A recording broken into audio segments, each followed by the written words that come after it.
Okay, you're good to go.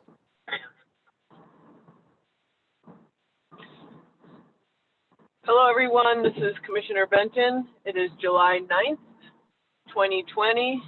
We're calling the meeting to order at 2:04. Katie, can I have a roll call, please? Checking first with Commissioner Sarah Benton, Present.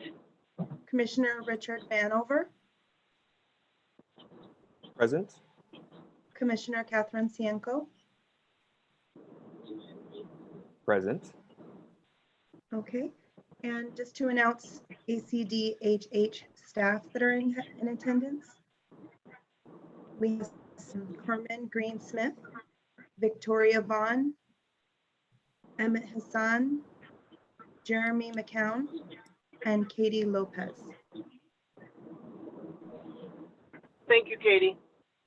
You're welcome. I don't have a chair report at this time. If we can move to the next item on the agenda, which is the review and approval of the interpreter applications. Can I have someone make a motion?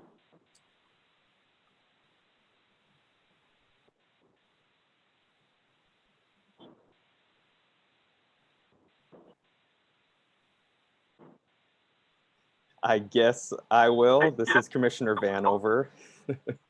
I guess I will. Let's see. I'm going to use my voice so I don't have to sign all the names. Okay. I motion that we accept. You hear me okay? Okay. Elizabeth Admire, Elisa Barlow, Jessica Belden, Mary Covington, Andrea Crossan, Rosetta Donningworth, Talisha Edwards, Nora Foley, Megan Green, Nehemiah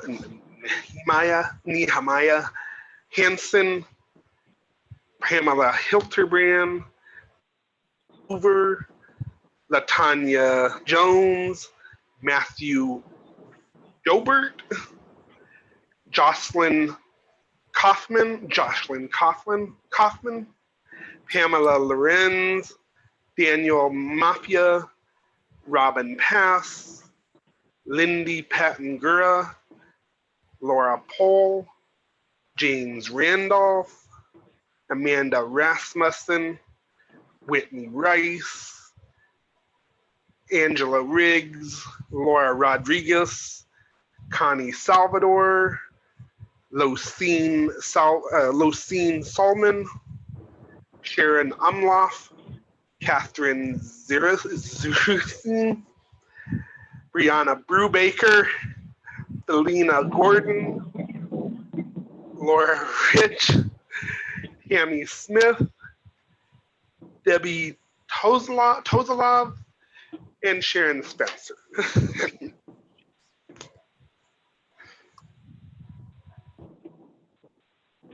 Thank you, Commissioner Vanover. Is there any discussion about the applications or the applicants?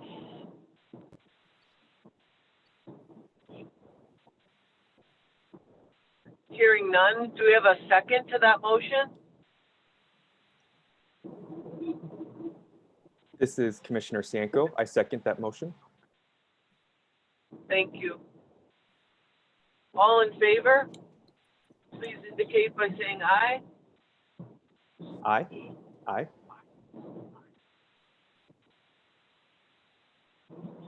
Opposed? Abstentions? Motion carried. Thank you so much to all of the staff. That was a large list, and then it was great to get additional applications in so that we could get those folks approved. This is Commissioner Cienko. It was all a mouthful, that's for sure.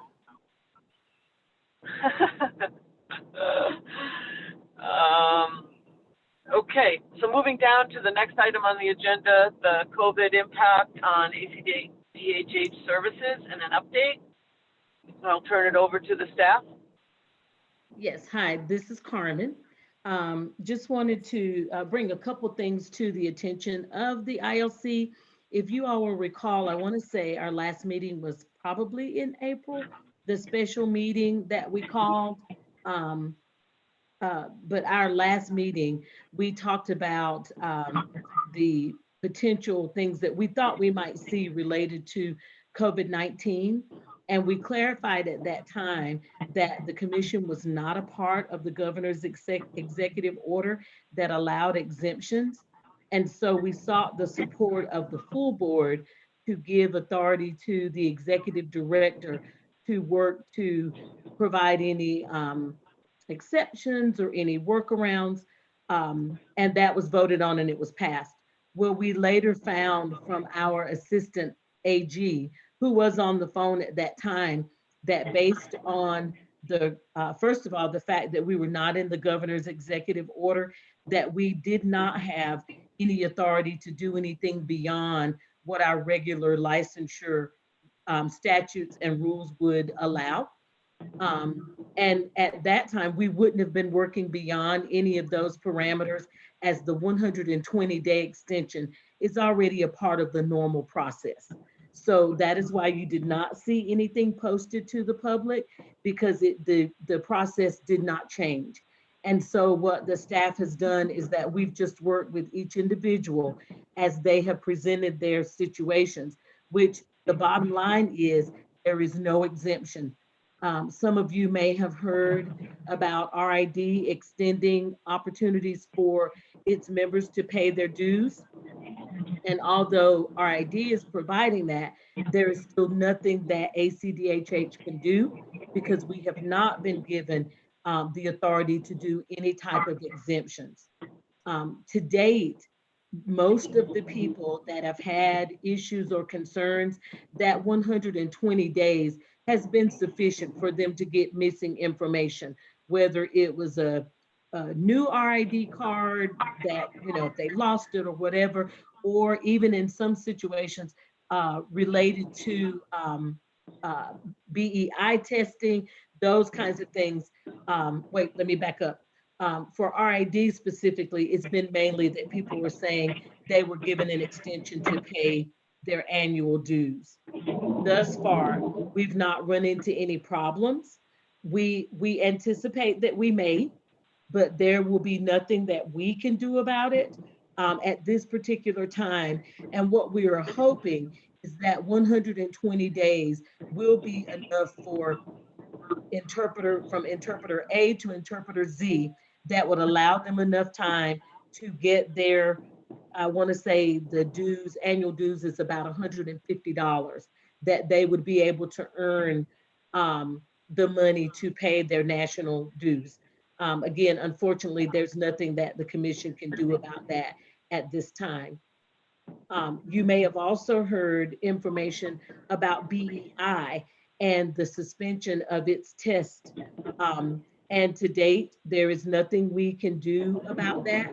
We have not heard about rescheduling. Most of the interpreters that have presented that as a concern, they have not received new testing dates either. So at this time, we will continue to offer that extension in hopes that those authorizing bodies will change something in their process, particularly BEI, that there will be maybe some changes in how they do testing that would allow those individuals to still be able to meet the criteria here in the state of Arizona. For initial applications, it would be basic par for the course that we would say to those individuals, your application is incomplete if you do not have certification from either RID or BEI. So that would be what we would do in any circumstances, whether it was COVID related or not, because we don't have any authority over those testing mechanisms. So at this time, we are continuing to utilize the 120-day extension to the very best of our ability to assist each and every applicant, but there will be some situations that are out of our control. Do you have any questions surrounding that? This is Commissioner Benton. I would just like to thank you as an office for trying to make those accommodations and take all of this into consideration. And the fact that it's out of the control of the office, that's another story. But I really appreciate that you were making the effort to try to get that extension for people. So thank you for doing that.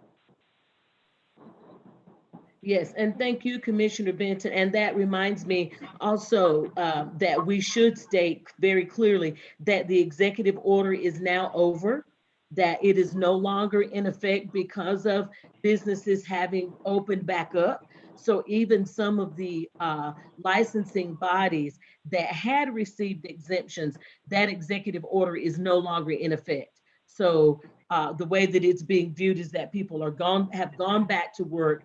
And I won't say that it's business as usual, but people are functioning in this new normal. So the executive order, even for those agencies that were listed before, is no longer in effect. Thank you for the clarification. Yes. And I want to say the other item for staff to cover was again about BEI testing. Again, we are aware that they have suspended testing. We have no idea when they will restart these tests, but as we always are, we try to get out ahead of issues and concerns. So we are having some discussions with other testing bodies, other options, talking about options. For example, we're hoping to embark on some additional discussion with BEI about the ability to be able to test in the state of Arizona. Thus far, we've not had any luck. The commission would not be able to do it anyway because we're the regulatory body.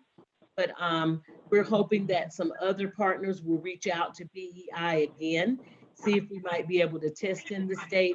And as always, anytime national tests have run into glitches, the commission has always, put our thinking caps on to try and consider what would it look like to establish maybe our own testing or partner with some of these other providers in some way to try to make it as easily accessible to Arizonans as possible. So we are very much aware of what's going on at a national level, and we're working on some strategies to see how we might be able to help reduce some of that impact for the state of Arizona.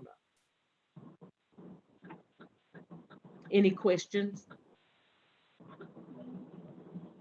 Not from myself.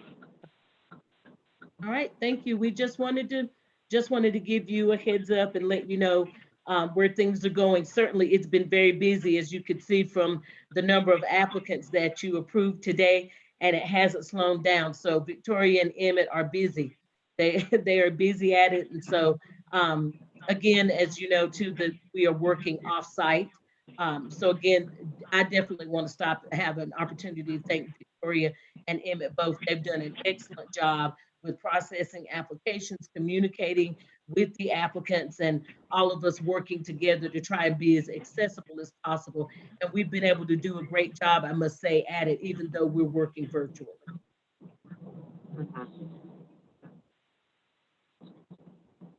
That's it.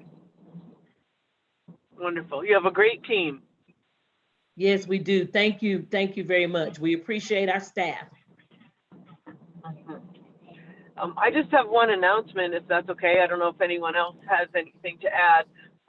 But one of my colleagues in Wisconsin, they have found a way to address the legal test.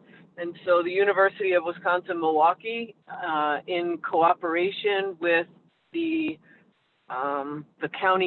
court system in the state of Wisconsin, they have developed several module training for both spoken language and sign language interpreters. And this has been approved as a substitute for the SEL. And so the state of Wisconsin is now supporting this comprehensive legal training for their interpreters. And unfortunately, right now it's in person. And I don't know if it will eventually be offered online, but it's a very interesting model that the state of Wisconsin is championing right now in order to provide more training for their interpreters. Wow, that's good news. Thank you for sharing that. And I see Emmett definitely seemed a little surprised as well. So that's great news for us to have, because of course, as all of you all know, he's worked closely with the court system here in Arizona, looking at training for ASL interpreters. So thank you for sharing that info. Absolutely, absolutely. Does anyone else have any announcements? I do have one final one. Probably most of you have already seen that we've launched our clear mask distribution. And interpreters are part of that distribution list that they will be receiving. At this time, we're able to give 5 masks per request per person. They are disposable masks, but it's a great start for us here in Arizona, particularly for, again, for those that are doing in-person and on-site interpreting. We are aware that some consumers are still in need of on-site interpreting, and very few agencies are making appointments, but for the ones that do, we're hopeful that those interpreters that have to work or are willing to work in on-site assignments, that they will take advantage of getting these clear masks from us. They can go to our website under our COVID section, and even right now on our front page, it shows our COVID resources. Click there and scroll down shortly to the right, and you'll see that there's a request form there to be filled out, and those interpreters can receive those masks as well. And of course, to the general public, not the general deaf, hard of hearing, deaf, blind public, we are providing those masks upon completion of a request. I did the process yesterday. It was very simple. Oh, wonderful. I'm looking That's forward good to getting the mask. Oh, wonderful. Yeah, well, and in Flagstaff, we certainly have requests for in-person interpreting. And so I'm looking forward to having those as a tool. Great. Are there any other announcements?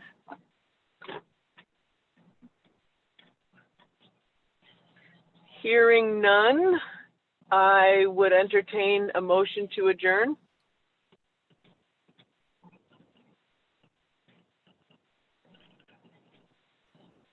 This is Commissioner Vanover. I move to adjourn today's meeting.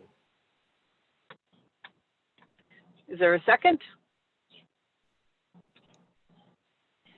Commissioner Stanko, second that. Thank you. All in favor? Aye. Aye. Aye. Anyone opposed? Thank you very much for your time. It is 2:23 and we are going to adjourn our meeting. Thank you to the staff and thank you to all the commissioners for your work. Thank you. Thank you. Thank you. Have a good afternoon. Be safe, everyone. Thank you. You too. Bye-bye.